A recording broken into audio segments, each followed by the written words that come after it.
The TurboGrafx-16 was home to a lot of incredible games, including one of my favorites, the legendary Axe. And it wasn't just me that gushed over this game at the time, because both Electronic Gaming Monthly and Video Games and Computer Entertainment Magazine were quick to lavish the game with awards. Today I want to take a look back at the two games in the series and explore their wildly different stories. Turn back now if you don't want to know what happens next, because today we're going to be spoiling the story and ending of Legendary Axe 1 and 2 on the TurboGrafx-16. This is Game Over, the early years.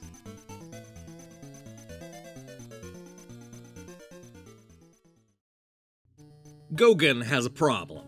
His people are ruled by an evil cult controlled by Jagu, a half-human, half-beast character who demands a human sacrifice every year. As it turns out, this year the village is going to kill Flair, a childhood friend of Gauguin who's barely 16 years old. This doesn't sit right with our hero, so he convinces the village elders to let him borrow the legendary axe known as Sting. His plan is to take on Jagu and save Flair, which is pretty much all the story this game has. Look, this isn't exactly a deep game. The Legendary Axe is a pretty standard side-scroller where you hack and slash a bunch of fantasy bad guys through 6 tough stages. Gauguin starts out in a forest guarded by bears. This leads to an underground tunnel filled with bats, lava, and lizards.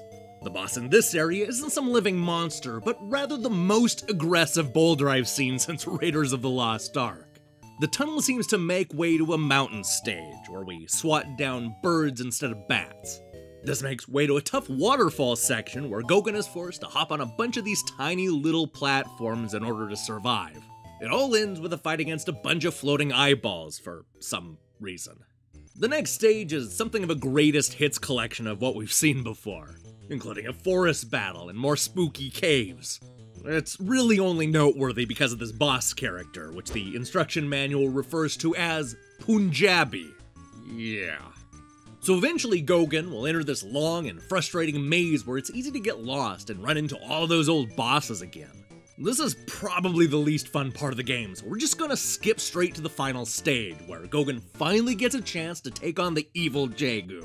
Here's what happens next.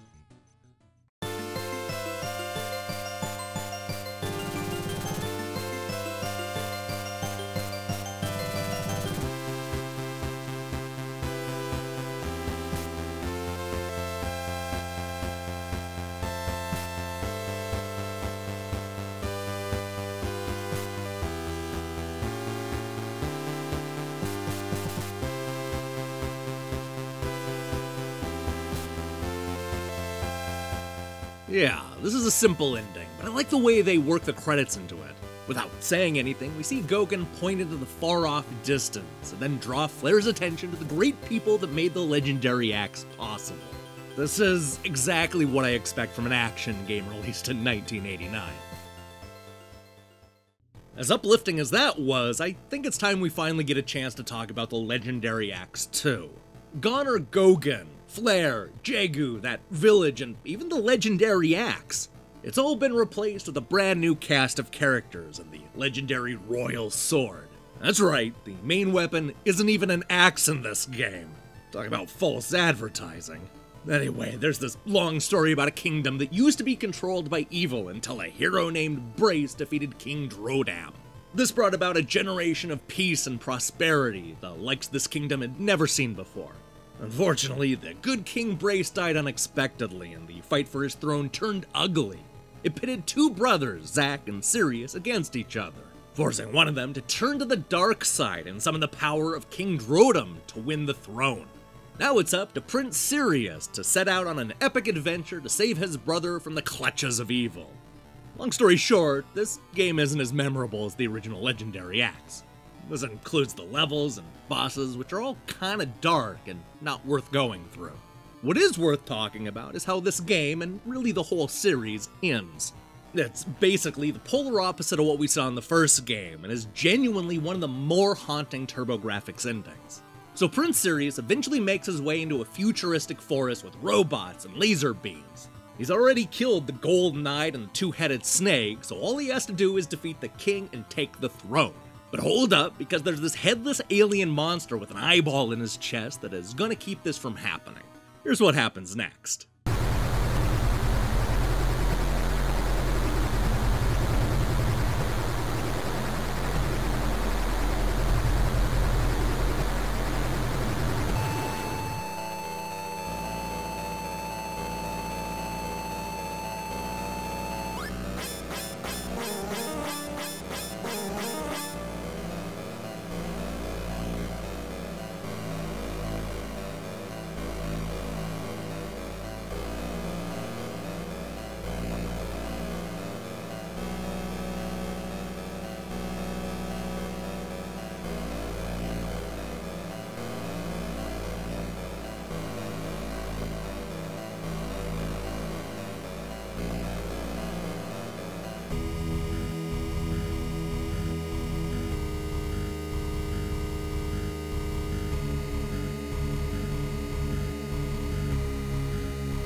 So, that was bleak.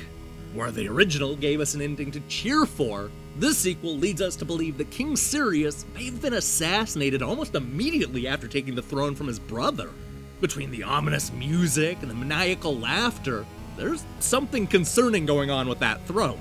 This is a tragic end for King Sirius, and an even more depressing conclusion to a pretty good action series. Hey, thanks for watching this episode of Game Over, the early years.